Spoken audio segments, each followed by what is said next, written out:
So in this week's Parsha is the final week of building the Mishkan, and we finally erected it. Everything is perfect, and everyone's in a great mood, and Moshe Rabbeinu gets up and gives them all a blessing. He says, V'hi noam Hashem Elokeinu, which basically means Hashem should always rest upon you, and you should all feel the closeness to Hashem. Hashem should be with you. Nice blessing. What's the significance of this blessing now? We're 2 weeks away from Purim. Exciting month. We get to an unbelievable holiday of happiness and dancing. And our sages teach us that Yom Kippur, supposedly the holiest day of the year, is only almost as holy as Purim. Which is very interesting because Yom Kippur, everyone goes to shul and everyone feels holy and everyone's on a high.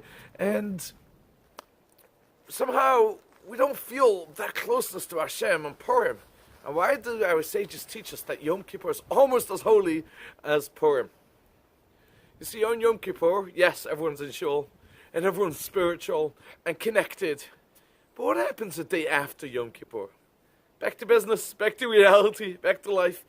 And for so many of us, we forget what we took upon ourselves. We forgot the closeness, and we're just back to our regular selves. On Purim, however, it's not the moment of being in shul dressed in white. It's a mundane day. There's no laws about like Shabbos, or driving or turning on electricity. And we're focused on eating and drinking. But if we're close to Hashem on that day, it's much holier than Yom Kippur because that stays.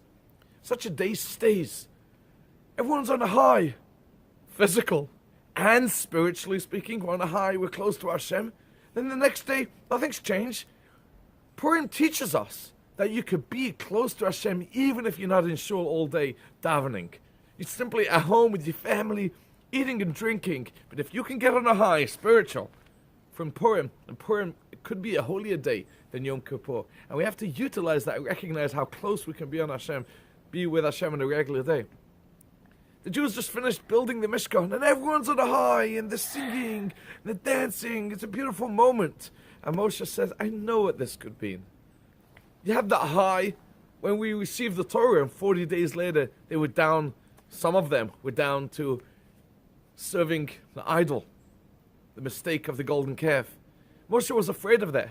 And he blessed them and davened to Hashem. Yes, everyone's on a high, but make sure this stays with you. And that's why he had to give a specific blessing. Because when you're out of the norm on a high, close to Hashem, it doesn't necessarily stay. He had to give a specific blessing.